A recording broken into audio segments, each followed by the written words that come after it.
بسم الله الرحمن الرحيم والصلاة والسلام على سيدنا محمد وعلى آله وصحبه وسلم تسليما كثيرا طيبا مباركا فيه.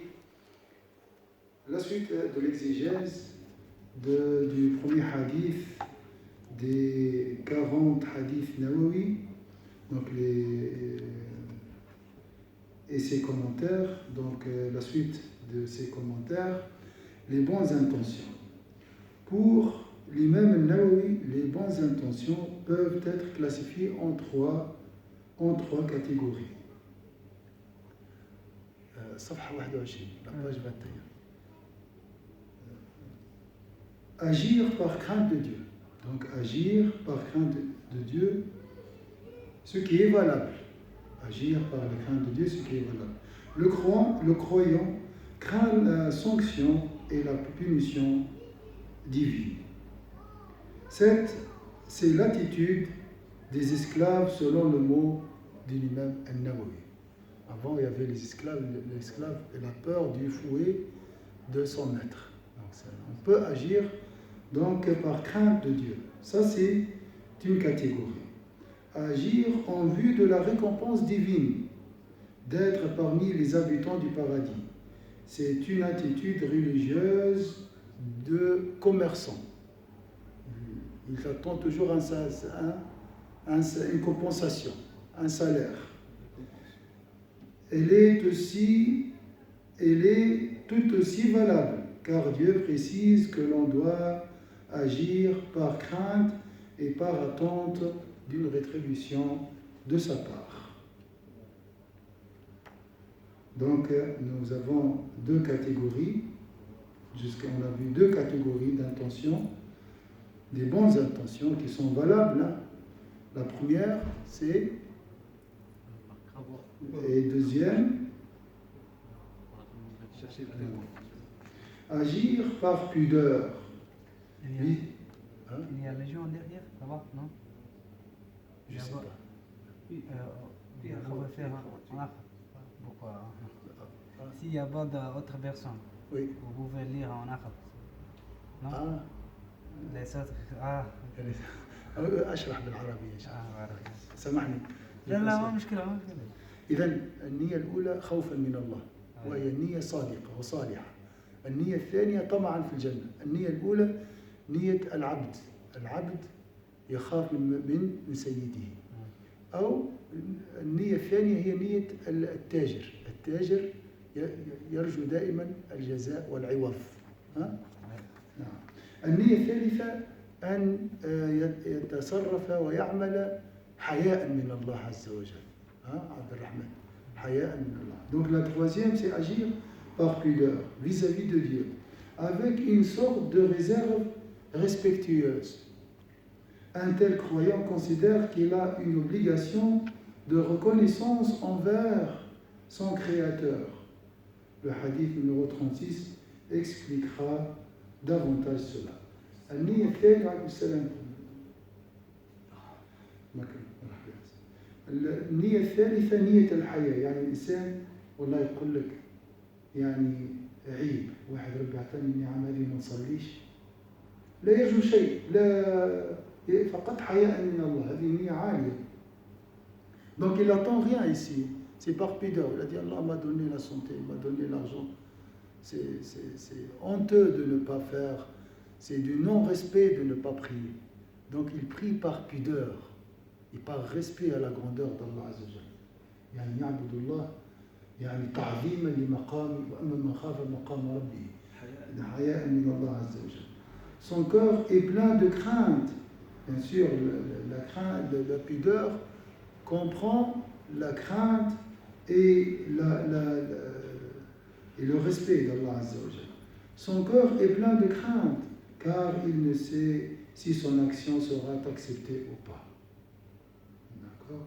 ولا يدري هل ستقبل عبادته أم لا فيستحي من الله عز وجل. Selon le mot de Nawawi, c'est l'attitude religieuse de l'homme libre. Le premier, il est esclave. Deuxième, il est commerçant. Le troisième, c'est l'homme libre. الرجل من الإنسان الحر. لا يرجو شيئا فقط توقيرا لله قال الله عز وجل وكان في رسول الله صلى الله عليه وسلم ولكن كذلك يعني في مقام الله عز وجل وما قدر الله حق قدره. وقال الله عز وجل إنا أرسلناك شاهدا ومبشرا ونذيرا لتؤمنوا بالله ورسوله وتعزروه وتوقروه احترام, le respect. Hein. En effet, lorsque Dieu, donc ça c'est l'homme libre, il n'attend rien, c'est question de respect. Il adore Allah Azza wa Jal parce qu'il mérite d'être adoré. لأنه يستحق العبادة فقط. En effet, lorsque Dieu révéla le verset suivant, tandis que leurs cœurs sont pleins de crainte à la pensée qu'ils doivent retourner à leur Seigneur. والذين يؤتون ما آتوا وقلوبهم وجلة أنهم إلى ربهم راجعون. Les croyants. Notre mère Aïcha demanda au prophète, sont ceux qui boivent du vin, qui forniquent et qui volent? Il lui répondit, non, ô fille d'As-Siddiq. Il s'agit de ceux qui jeûnent, prient et donnent le monde, mais qui ont peur que leurs actes ne soient pas acceptés par Dieu. يعني يعبدون ويصومون. وقالت سيدة عائشة والذين يؤتون ما أتوا وقلوبهم وجلة أنهم إلى ربهم راجعون. قالت سيدة عائشة هؤلاء الذين يسرقون الذين يزنون؟ قال لا بل هم الذين يصلون وهم الذين يصومون ولكن يخشون أن لا يتقبل منهم. Ceux-là font la course aux bonnes œuvres. C'est aussi une attitude dictée par l'amour de Dieu. C'est l'attitude des pieux, de ceux qui savent ce que servitude pour Dieu veut dire. هذه درجة العبودية لله عز وجل والخضوع التام ودرجة المحبة لله. يعبدون الله محبة لا يرجون وراء ذلك شيئا. L'exemple donné par le prophète sallallahu alayhi wa sallam est significatif. Pour la même action, l'exil de la Mecque vers Médine, ceux qui l'auront fait en abandonnant leurs biens et leurs proches, pourvu que soit sauvegardée leur foi, et pour suivre le prophète sallallahu alayhi wa sallam, ceux-là verront leur exil accepté et donc rétribué par Dieu.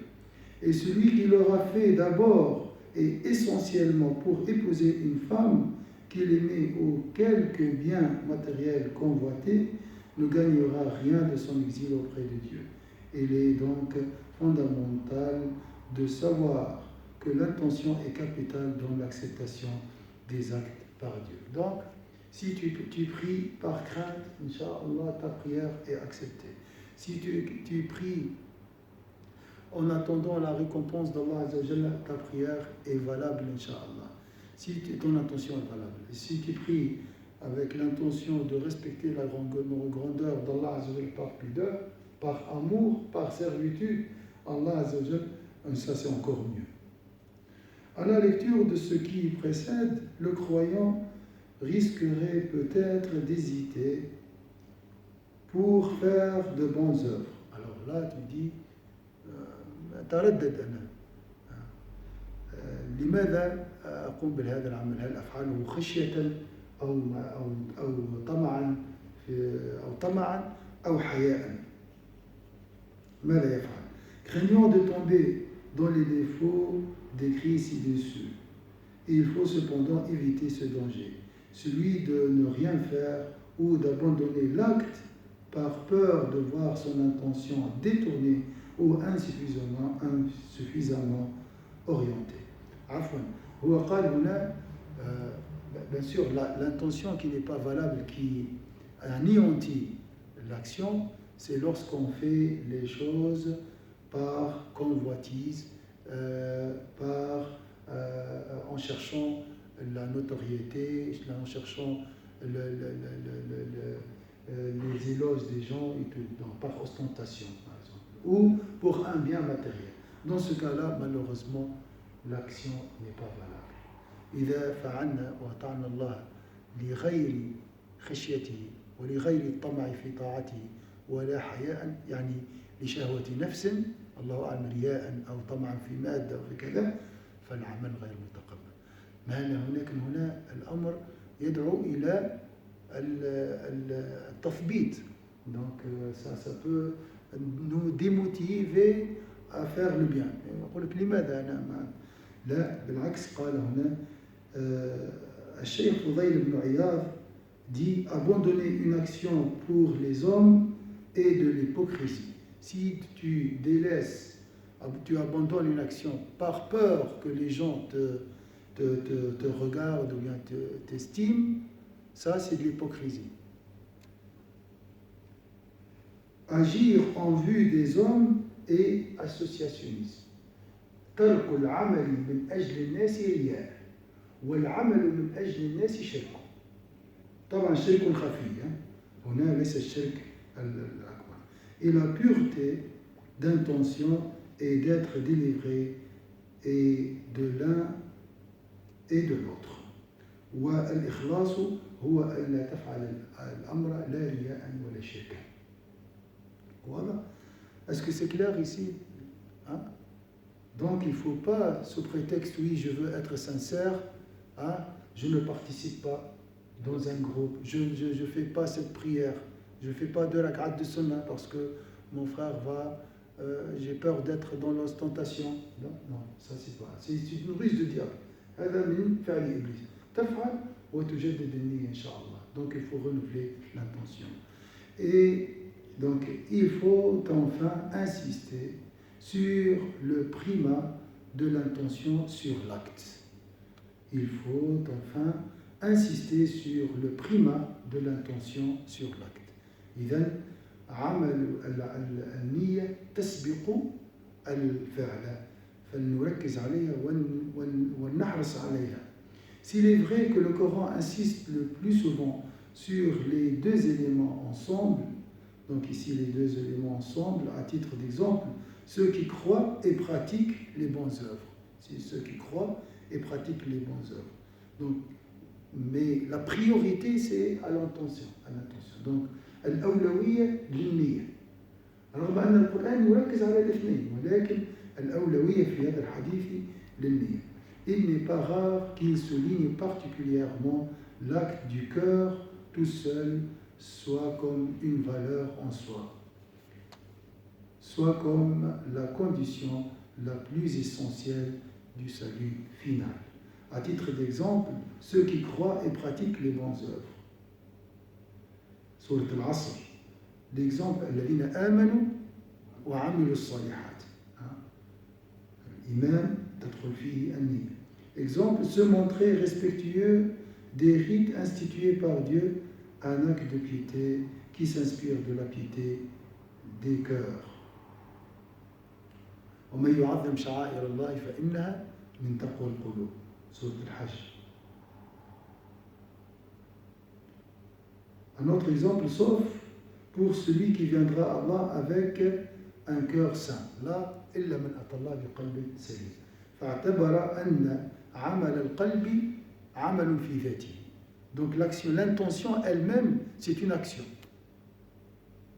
C'est une action. C'est ce qu'on appelle l'action du cœur. إلا من أتى الله بقلب سليم. Commentaire.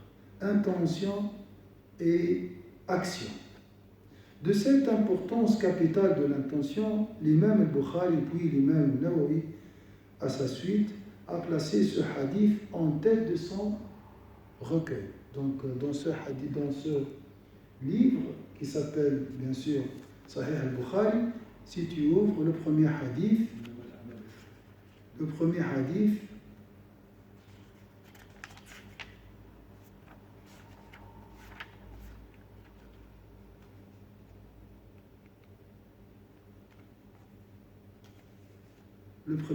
إنما الأعمال بالنيات وإنما لكل امرئ ما نوى. Attention, ici, le hadith n'a rien à voir avec le chapitre. Le chapitre, c'est le livre de la révélation. Kitab Bad'il Wahy. ما عنده أي علاقة dans Sahih al-Bukhari. Ici, le premier hadith n'est pas lié au chapitre. Le chapitre parle de la révélation. Mais lui, il a commencé par l'intention. Subhanallah, ces imams, ils cherchent la sincérité. هم نفسهم مع الإخوة. يقول لك أنا أكتب هذا الكتاب ونيتي غير خالصة. ما فائدته؟ Ça sert à quoi d'écrire tout ce livre alors que mon intention n'est pas sincère. Donc lui-même, il travaille sur son cœur et il a commencé par purifier son cœur et se rappeler l'importance de l'intention. Donc lui, il a placé ce hadith en tête de son recueil. L'imam Nawawi, la même chose aussi. Et c'est des grands savants de l'islam, bien sûr. Parce que tout commence par elle. De cette importance capitale de l'intention, l'imam al-Bukhari, puis l'imam al-Nawawi, à sa suite, a placé ce hadith en tête de son recueil parce que tout commence par elle. L'intention, au sens large du mot, est le mouvement par lequel la volonté tend vers quelque chose. On a vu ça avant dans la définition. النية ما هي؟ قلنا عبد الرحمن أن الإمام البخاري والإمام النووي أول حديث في كتابهما هو حديث النية. رغم أنك في كتاب صحيح البخاري العنوان الأول للباب هو بدء الوحي. لما عنده أي علاقة بالنية. ولكن وضعه في البداية. لماذا؟ لأن حتى هذا الكتاب كعمل إنما الأعمال بالنيات. إذا كانت النية غير صالحة وإذا كانت النية صالحة هذا الأمر يدور على هذه الأمور هذه الأشياء. Donc ما هي النية؟ هي حركة تتوجه فيها الإرادة إلى فعل شيء. Donc il faut retenir les définitions. On dit toujours comme ça, il faut retenir les définitions. Al-hudud tuhfaz, le mouvement par lequel la volonté tend vers quelque chose. هو حركة توجه الإرادة إلى فعل شيء. عند الإرادة كامنة. La volonté elle est là. الإرادة موجودة. Mais il faut une poussée, une force, un mobile qui pousse cette volonté à faire quelque chose. Donc, ça c'est la définition de l'intention. Soit pour le réaliser, soit pour l'obtenir. Cheikh Mohammed Draz, c'est la définition d'un grand cheikh de l'Azhar, subhanallah. Je crois qu'il a fait son doctorat en 1931 au Sorbonne, en France. Et il maîtrise plusieurs langues, y compris la langue française. Et c'est un cheikh de l'Azhar. Il a écrit des livres magnifiques pour défendre le Coran. Il a dans le livre Morale du Coran, Al-Akhlaq fi Coran. Mohammed Draz. L'intention au sens large du mot est le mouvement par lequel la volonté tend vers quelque chose, soit pour le réaliser ou soit pour l'obtenir. En premier lieu, l'intention est d'abord la conscience psychologique dans ce que l'on entreprend. L'autre fois, j'étais en train de voir, j'ai vu une séquence vidéo, n'a rien à voir avec l'islam, la puissance de l'intention. Dans la psychologie, dans les ressources humaines, maintenant, il s'intéresse beaucoup à la question de l'intention.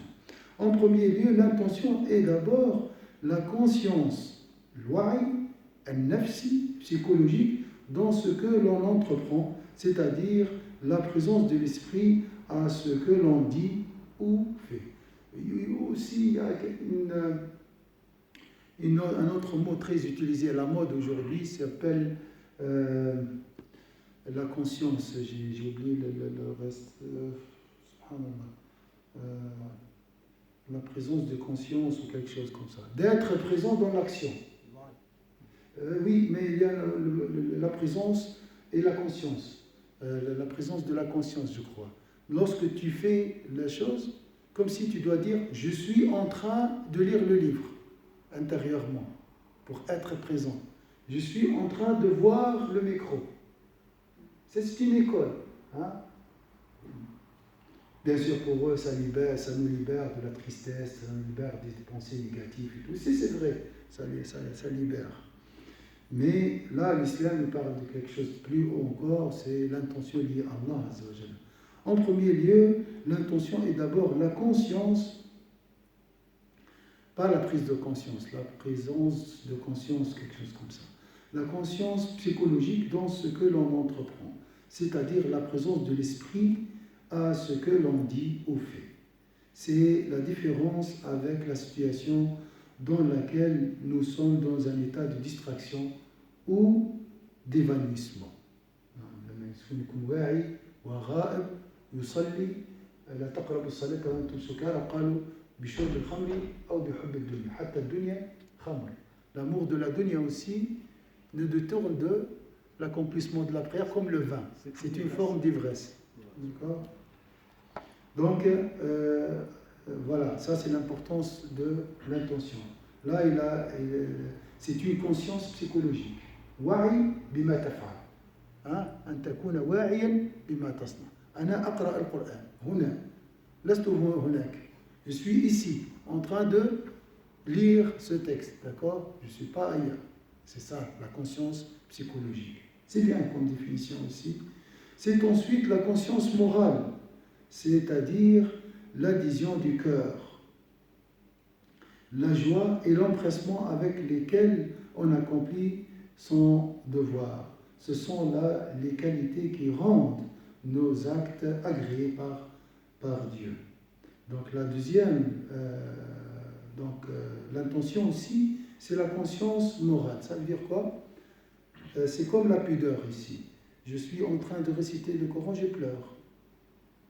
Je suis en train de réciter un verset concernant le paradis, je manifeste de la joie, je me sens heureux.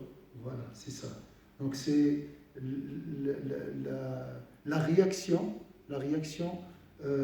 émotionnelle, la conscience morale ici. Ou الوعي الأخلاقي. Les actions n'existent donc moralement que par l'intention.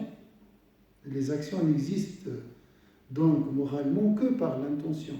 Toute action procède d'une intention et il ne peut exister une action sans intention. Toujours il y a une intention derrière une action. Ça c'est la différence entre nous et les animaux. Les animaux font les choses machinalement. آليا الحيوانات يفعلون بالغريزة بدون وعي بدون إدراك. La différence الفرق بيننا وبينهم أن عندنا الإدراك وعندنا النية. لكن نحن دائما هناك نية ولو لم تستحضرها تكون نية آلية. C'est une intention automatique. Ça devient de l'automatisme. L'intention est placée au centre de l'action. C'est elle qui l'oriente. Donc l'intention oriente l'action, qui lui donne un sens, une qualification. تعطي للعمل معنى وقيمة. Ainsi donc, non seulement l'intention appelle l'action et entend être suivie par elle, mais elle la contient en germe, sinon à l'état naissant. Donc la même référence, je répète, l'intention est placée au centre de l'action. النية هي مركز العمل. C'est elle qui l'oriente, هي التي توجه العمل, qui lui donne un sens, تعطيه معنى وقيمة. Ainsi donc non seulement l'intention appelle l'action, يعني النية تستدعي العمل وليس فقط تستدعيه, et entend être suivie par elle. Donc appelle l'intention et entend être suivie par elle. العمل يتبع النية, mais elle la contient en germe, sinon à l'état naissant. فهي تحوي العمل من البداية إلى النهاية. كل العمل تحت مظلة النية. Cette relation intention-action est donc la relation aspect extérieur. العلاقة بين النية والعمل هي العلاقة بين الظاهر والباطن، بين السرائر والعلانية. يوم تبلى السرائر قال الله عز وجل. Cette relation intention-action est donc la relation aspect extérieur, fond intime pour chaque personne. Que les deux aspects concordent et la relation est alors positive. يعني إذا وافق الظاهر الباطن فالعمل مقبول والعمل إيجابي. Donc si vous voyez que les deux aspects concordent et la relation que les deux aspects concordent et la relation est alors positive. Est-ce que c'est clair? Hein? C'est aussi dans d'autres explications, c'est la rectitude, c'est la droiture, c'est la cohérence, c'est l'harmonie. التناغم والاستقامة، وهذه التي شيدت سيدنا محمد صلى الله عليه وسلم. ولكن استقامة الرسول ليست كاستقامتنا. استقامة الرسول يعني معاييرها ليست كمعاييرنا. Que les deux aspects concordent et la relation est alors positive. Qu'ils s'opposent est le problème de la sincérité. S'il y a une opposition entre l'intérieur et l'extérieur, on est malheureusement dans le problème de la sincérité.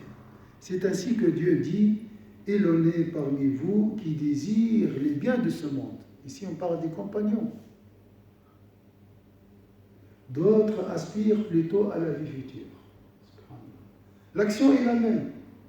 Les deux ont combattu dans les rangs des musulmans pendant la bataille de Uhud. Mais parmi, voilà, les deux sont des musulmans, c'est des croyants. Voilà. Donc il faut, comme il a dit un cheikh, il a dit, il faut corriger toujours la trajectoire. Hein? Donc toujours trouver le juste milieu, le droit chemin. Guide-nous dans le droit chemin. Guide-nous dans اهدنا الصراط المستقيم حتى يكون الظاهر والباطن متناغمين. Afin que l'extérieur, l'aspect extérieur et le fond intime soient cohérents, se concordent. منكم من يريد الدنيا ومنكم من يريد الآخرة. في غزوة أحد سورة آل عمران. Quelqu'un veut vouloir tromper tout le monde, mais il ne peut agir de même avec Dieu, dont la science et la connaissance englobent jusqu'à la vue traîtresse de ce que cachent les poitrines. يعني الإنسان يمكن أن يغالط الناس لكن لا يمكن ولا يخفى على الله شيء في الأرض ولا في السماء.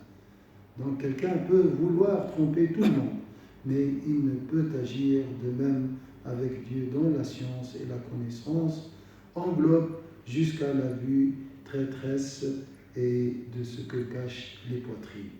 يعلم خائنة الأعين وما تخفي الصدور.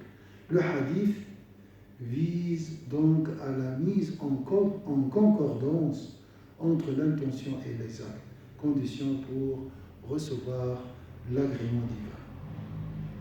الحديث أن يهدف إلى الوصول إلى هذا التناغم بين الظاهر والباطن وفيه مرضاة الله عز وجل.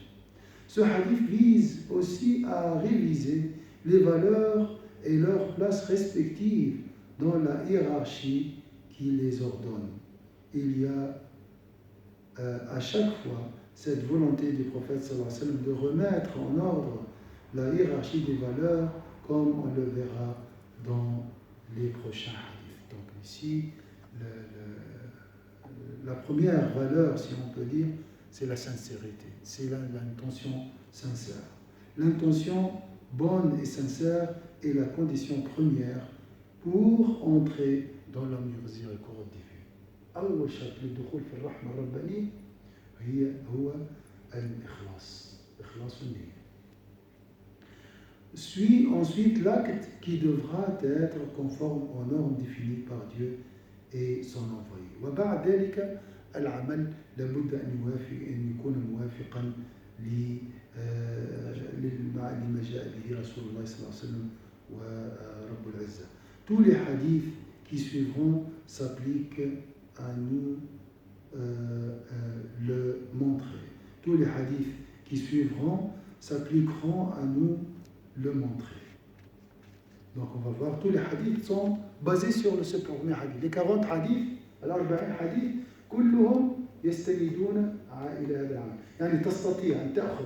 نعم أظن الإمام البخاري قال لو أردت لو كان هذا الحديث في كل باب من أبواب كتابي. J'ai espéré, j'ai souhaité placer ce hadith en tête de tous les chapitres de mon recueil. Donc, parce qu'il y a le livre de la révélation, le livre de la foi, le livre des compagnons, d'accord? Donc, à chaque fois, il voulait insister sur l'intention. Voilà, Inch'Allah, les 30 minutes sont achevées. La prochaine fois, Inch'Allah, formuler l'intention, Inch'Allah, et peut-être nous, avec cette partie, nous, Inch'Allah, la prochaine fois, nous parachevons les commentaires de ce hadith, Inch'Allah. Subhana rabbika rabbil izzati amma yasifun wa salamun ala al-mursalin walhamdulillahi rabbil alamin. Barakallahu fikum. Wa jazakum.